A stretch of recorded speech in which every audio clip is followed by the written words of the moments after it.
ایک دوسرے کو قتل بھی کرتا ہے، ایک دوسرے پر ظلم بھی کرتا ہے، ایک دوسرے پر زیادتی بھی کرتا ہے، اور اپنی اس کو حاصل کرنے کے لیے اپنی نیندیں بھی قربان کر رہا ہے، اپنی جان بھی کھپا رہا ہے، رات دن محنتیں کر رہا ہے۔ خدا کی قسم، جب یہ دنیا کل قیامت کے دن انسان کو پیش کی جائے گی تو اس کو شرمندگی محسوس ہوگی۔ جس طرح اکبر الہ آبادی کو ایک غبارہ دیکھ کر کے شرمندگی محسوس ہو رہی ہے، ایک بلون دیکھ کر کے شرمندگی محسوس ہو رہی ہے، بالکل اسی طریقے سے انسان کو کل قیامت کے دن یہ سامان دیکھ کر کے، یہ دولت، یہ گاڑی موٹر بنگلہ دیکھ کر کے شرمندگی محسوس ہوگی۔ اور آخرت تو کیا،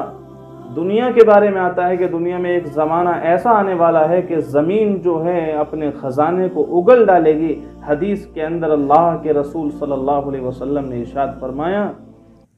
کہ ایک وقت آئے گا کہ زمین جو ہے اپنے جگر کے ٹکڑوں کو، سونے کو، چاندی کو اگل ڈالے گی، اور اس سے پہلے یہ ہوا ہوگا کہ کسی نے اس مال کی خاطر، اس سونے چاندی کی خاطر اپنے بھائی کو قتل کیا ہوگا، کسی نے اس مال کو حاصل کرنے کے لیے رشتوں کو توڑا ہوگا، مال کیا ہوگا، اور کسی نے اس مال کو حاصل کرنے کے لیے چوری کی ہوگی، اور چوری کرنے کے سبب اس کے ہاتھ کاٹے گئے۔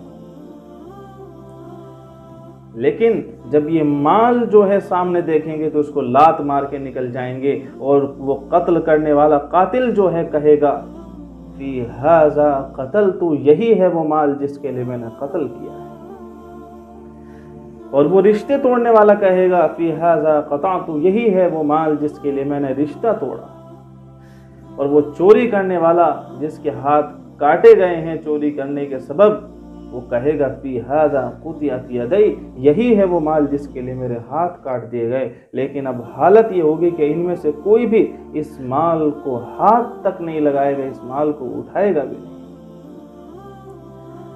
تو میرے دوستو، حدیث کے اندر صاف طور پر یہ بات فرما دی گئی ہے کہ ایک وقت آئے گا، زمین پر ہی ایک وقت آئے گا، دنیا ہی میں ایک زمانہ ایسا آئے گا کہ زمین جو ہے اپنے خزانے اگل ڈالے گی، سارا سامان جو ہے سونے چاندی کو نکال کر کے باہر کر دے گی۔ تو اس حدیث سے، ان باتوں سے، اس واقعے سے سبق حاصل کرنے کی ضرورت سب سے زیادہ ان لوگوں کو ہے میرے دوستو، جو آج اس دنیا کی دوڑ لگانے کے چکر میں ہر چیز بھول چکے ہیں۔ اس مال کو حاصل کرنے کے چکر میں جھوٹ بھی بول رہے ہیں، جھوٹی تجارتیں بھی کر رہے ہیں، کم تول رہے ہیں، کم ناپ رہے ہیں، اور تقدیر سے زیادہ، مقدر سے زیادہ حاصل کرنے کی جستجو میں، فکر میں لگے ہوئے ہیں۔ ایسے لوگوں کو ایک حدیث اور سنانا چاہتا ہوں میرے دوستو۔ حضرت عبادہ بن ثابت رضی اللہ عنہ فرماتے ہیں، اللہ کے رسول صلی اللہ علیہ وسلم نے ارشاد فرمایا کہ اللہ تبارک و تعالیٰ نے دنیا کی تمام چیزوں میں سب سے پہلے قلم کو پیدا کیا، اور قلم کو پیدا کرنے کے بعد اس کو لکھنے کا حکم فرمایا، تو قلم نے کہا اے میرے پروردگار، اے میرے رب، میں کیا لکھوں؟ تو اللہ تبارک و تعالیٰ نے اس قلم کو قیامت تک کی پوری کائنات کی تمام چیزوں کی تقدیر لکھنے کا حکم دیا۔ پھر اسی قلم نے اس وقت سے قیامت تک ہونے والی تمام چیزوں کو لکھ ڈالا، ہر چیز کی تقدیر کو لکھ ڈالا، ہر چیز کو لکھ ڈالا۔ اور یہ تقدیر میرے دوستو کب لکھی گئی اس کے بارے میں بھی میرے اور آپ کے آقا انعامدار محمد مصطفیٰ سرکار دو عالم صلی اللہ علیہ وسلم نے ارشاد فرمایا کہ اللہ تبارک و تعالیٰ نے مخلوق کی تقدیر کو زمین و آسمان کی پیدائش سے 50,000 سال پہلے لکھ دیا ہے۔ یعنی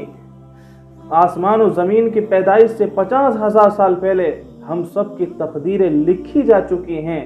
اور قیامت تک کیا ہوتا ہے، اب تک کیا ہوتا ہے، کیا ہوا ہے، اور قیامت تک کیا ہوگا، یہ سب کچھ اللہ تبارک و تعالیٰ کے حکم سے قلم کے ذریعے لکھا جا چکا ہے۔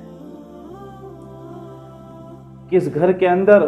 بچہ کب جنم لے گا، اور وہ بچہ بڑا ہو کر کے کیا بنے گا، عالم بنے گا، جاہل بنے گا، ڈاکٹر بنے گا، انجینئر بنے گا، نیک بنے گا، بد بنے گا، اچھے اعمال کرنے والا بنے گا، برے اعمال کرنے والا بنے گا، وہ کل کیا بنے گا، یہ اس کی تقدیر میں، اس کے بارے میں اللہ کی طرف سے لکھا جا چکا ہے۔ اس کی موت کب آئے گی، کہاں آئے گی، کون کس وقت بیمار ہوگا اور کس وقت اس کو شفا یابی نصیب ہوگی، کس وقت وہ صحت مند ہوگا،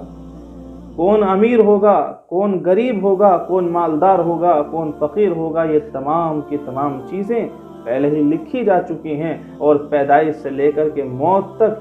کس کے مقدر میں کتنی رقم ہے، کتنا پیسہ ہے، یہ سب کچھ لکھا جا چکا ہے۔ اب انسان جو ہے 1 روپیہ اور مزید حاصل کرنے کے لیے ناک رگڑے، گھٹنے ٹیکے، کتنا بھی کوشش کرے، خدا کی قسم وہ تقدیر سے آگے نہیں بڑھ سکتا ہے، 1 روپے بھی حاصل مزید نہیں کر سکتا ہے۔